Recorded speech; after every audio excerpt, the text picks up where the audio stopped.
et bienvenue dans un nouvel épisode de Je parle français, ton podcast 100% en français pour les apprenants de niveau intermédiaire. Ici, on explore une multitude de sujets captivants allant de la productivité à la philosophie, communication, politique et bien plus encore. Je suis Léa, ton animatrice, et je suis ravie de t'accompagner dans ce voyage linguistique. Comme toujours, je parlerai à un rythme légèrement plus lent pour que tout le monde puisse suivre facilement. Et n'oubliez pas que toutes les transcriptions des épisodes sont disponibles sur mon site web jeparlefrançais.com. Alors installe-toi confortablement avec ta boisson préférée et profite de cet épisode plein de découvertes. C'est parti!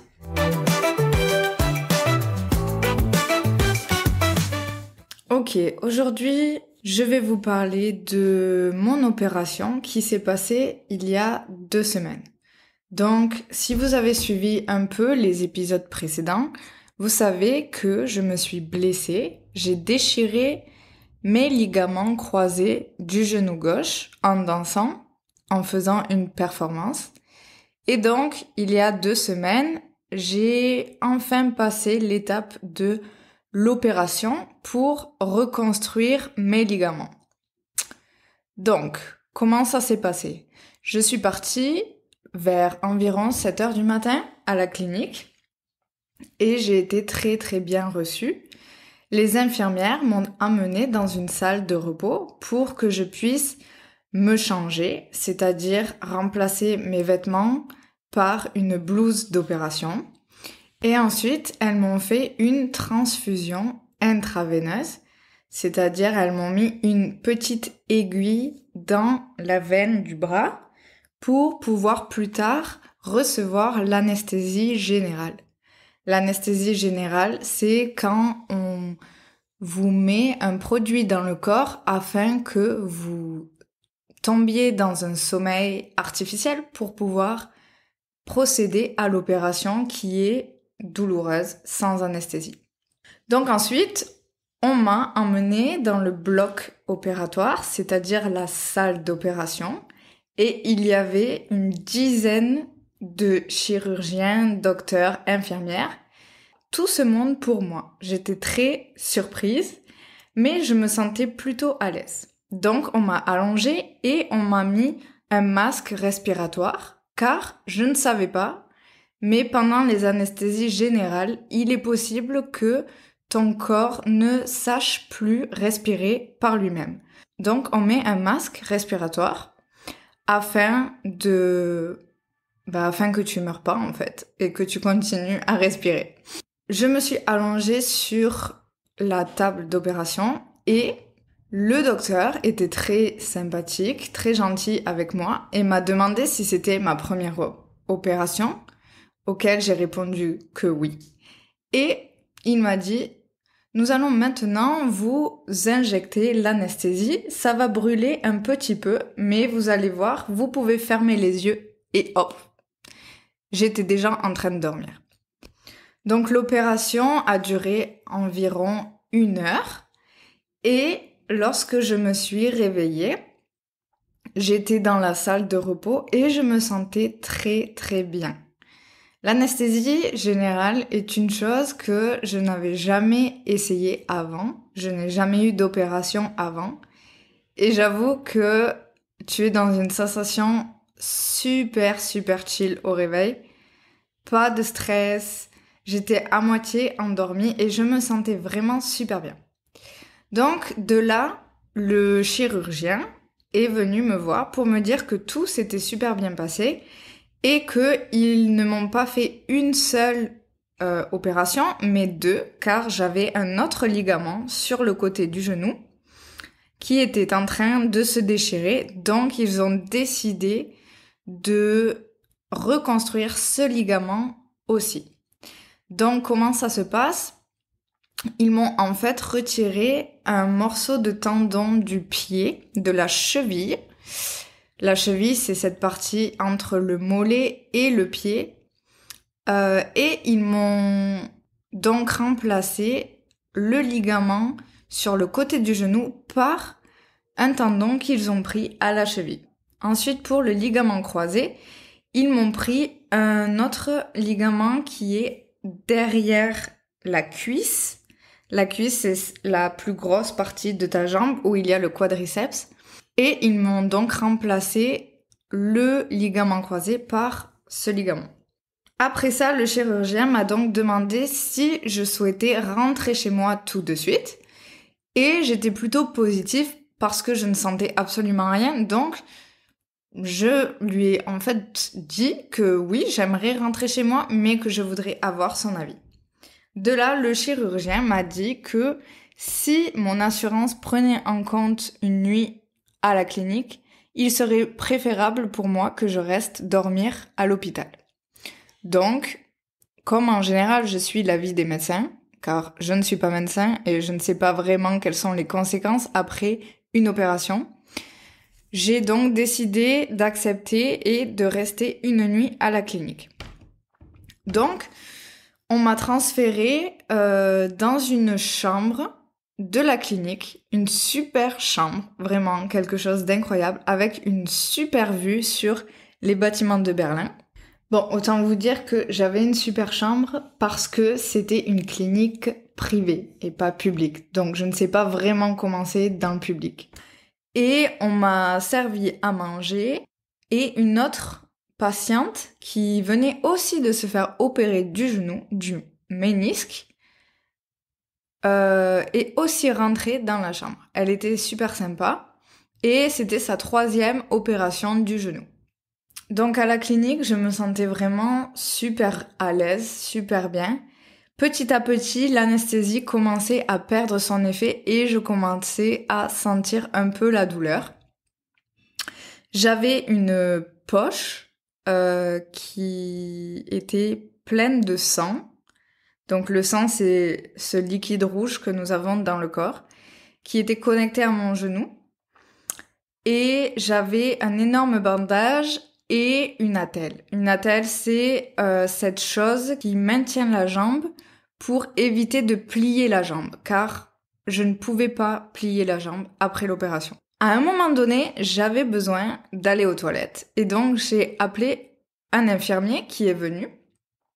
Et j'ai essayé de me lever toute seule avec les béquilles. Donc les béquilles, c'est ces 2 bâtons qu'on utilise pour marcher quand on ne peut pas utiliser ses jambes. Et d'un coup, j'ai senti que j'allais tomber dans les pommes. Tomber dans les pommes, c'est une expression française pour dire que on va s'évanouir, c'est-à-dire tomber, perdre connaissance.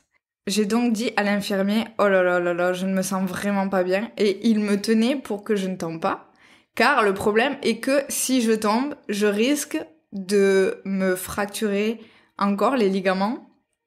Donc c'est assez compliqué en fait de marcher après l'opération. Et là, je me suis vraiment dit « Heureusement que je ne suis pas rentrée chez moi parce que si il se passe quelque chose comme ça, c'est un peu plus compliqué que quand tu es à l'hôpital avec les infirmiers et le personnel de la clinique. » Dans la journée, ma sœur est arrivée pour me tenir compagnie. Elle m'a apporté du chocolat et une lettre et quelques livres pour que je puisse passer le temps. Nous sommes restés quelques heures ensemble, c'était très bien.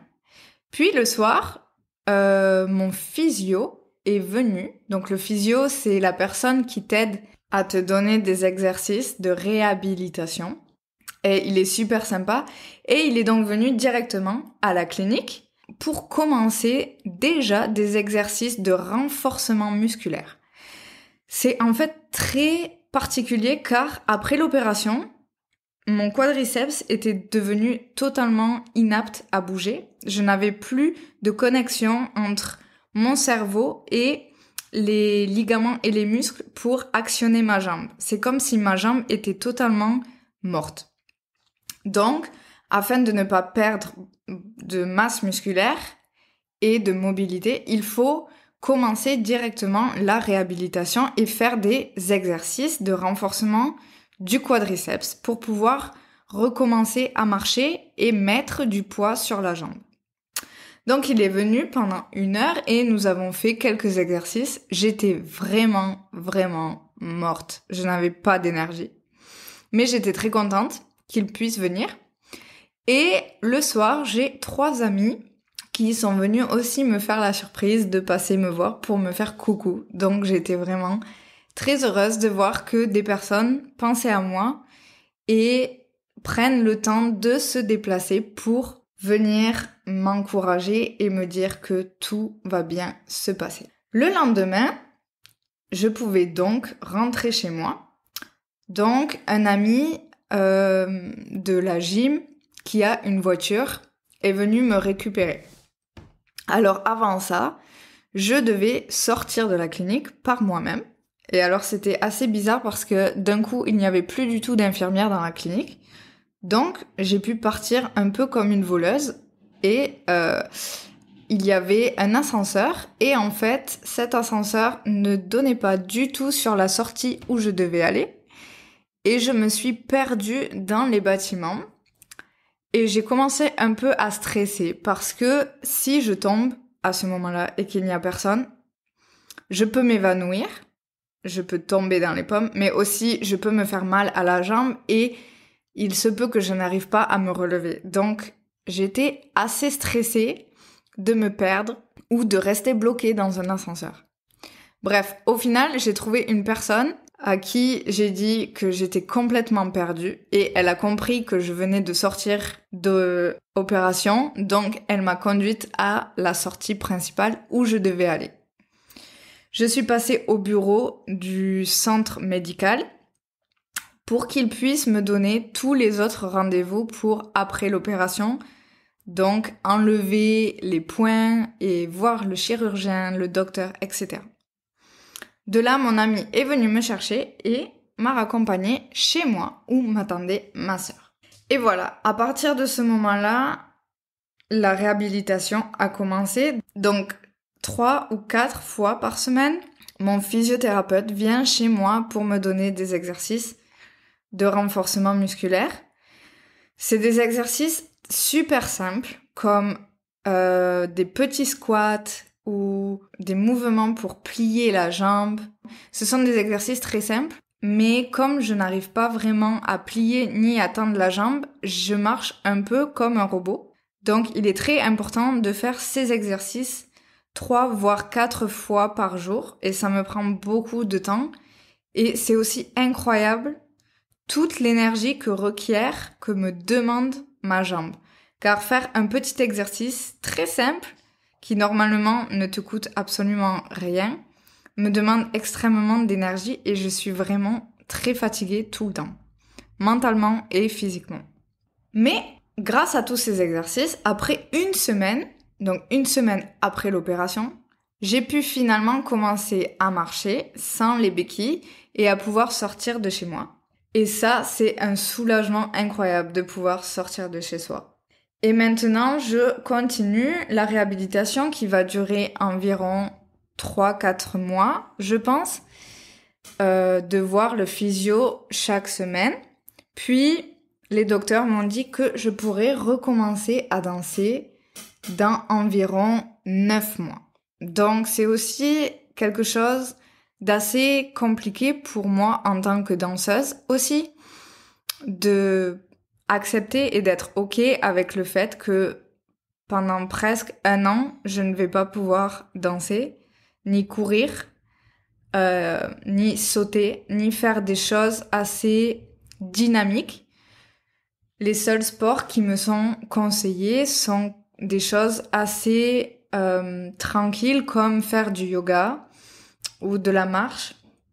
Je pourrais certainement dans quelques semaines ou dans quelques mois refaire du vélo, mais je ne pourrais pas danser encore au niveau où j'étais. Donc c'est quelque chose que j'ai accepté, je suis OK avec ça, mais c'est quelque chose qui des fois me prend à cœur et c'est vrai que des fois ça me rend triste parce que je pense le temps que je suis en train de perdre, mais bon, c'est la vie et on ne peut rien changer.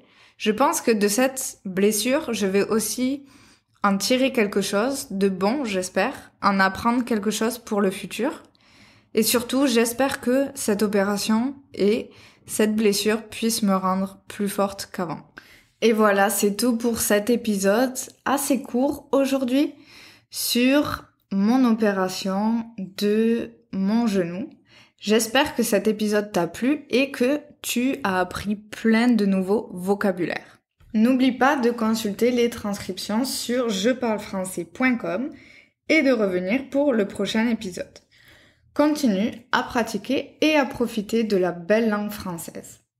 Et si tu cherches à aller plus loin, n'hésite pas à explorer les cours de français que je propose en ligne et complémenter ton apprentissage.